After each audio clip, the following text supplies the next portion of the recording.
um dos requisitos básicos para ler e entender um texto é o domínio do vocabulário. Claro, se eu não entender uma palavra, é possível que ainda assim eu consiga entender o significado do texto e atribuir àquela palavra um sentido a partir do todo significativo.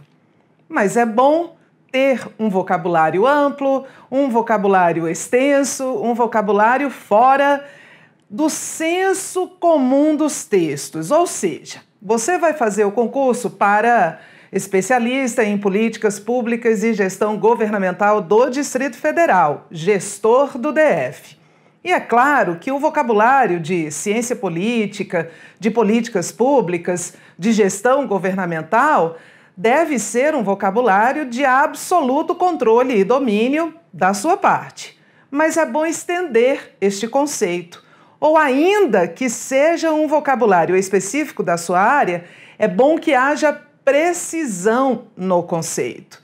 Então, muitas vezes, o nosso domínio do vocabulário está muito restrito à nossa área de atuação ou à área fim do concurso ao qual nós vamos prestar, né, a nossa prova, mas é preciso ampliar este vocabulário. Então, a questão vocabular é uma questão horizontal, eu preciso ampliar o meu domínio de vocabulário. É claro que eu preciso entender o que é um controle vertical e horizontal e aplicar isso no conceito de accountability, por exemplo, mas é também preciso saber o que é um zagueiro, o que é um líbero. Então, a gente precisa ter essa amplitude do vocabulário, porque nunca se sabe qual é o assunto do tema da prova, e um outro é um percurso horizontal. Eu preciso ver qual é a dimensão, a profundidade daquela palavra em dado contexto.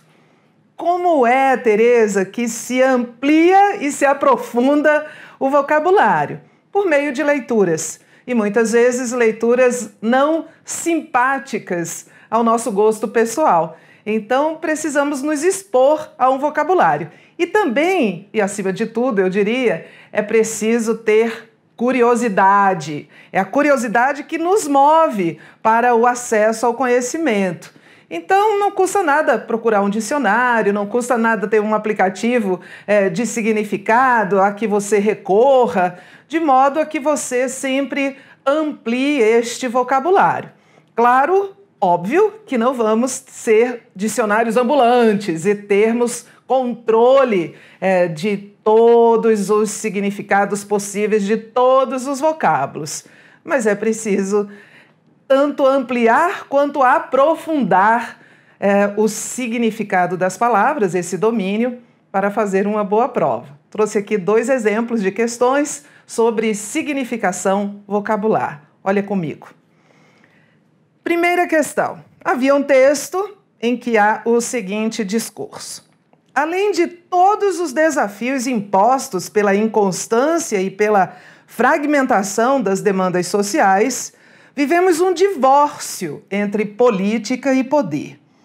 Claro que esse divórcio entre política e poder não é o mesmo termo lá do divórcio do direito civil, né, como um instituto legal, um mecanismo legal de denominação civil, de Estado civil.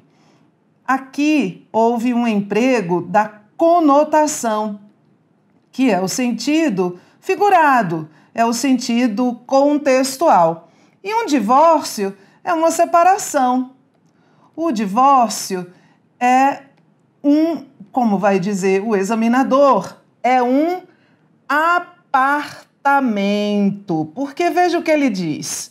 No trecho, vivemos um divórcio entre a política e poder. A palavra divórcio poderia ser substituída por apartamento, sem alteração dos sentidos originais do texto.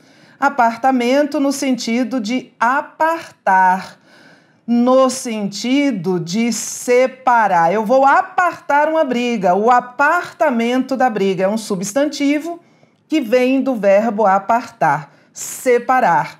Exatamente o significado que a palavra divórcio tem no texto. O item está certo. O segundo item traz uma palavra que é muito usada nas aulas de direito administrativo. Para se falar de atos administrativos, recorre-se a este verbo eivar.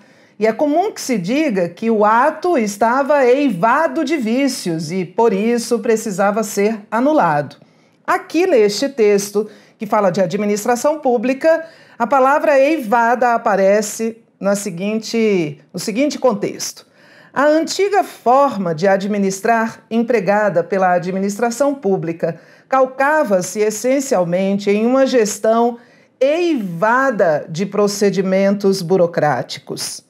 Sem prejuízo para a correção gramatical e para os sentidos originais do texto, o vocábulo eivada poderia ser substituído por repleta, uma gestão eivada de procedimentos, uma gestão repleta de procedimentos.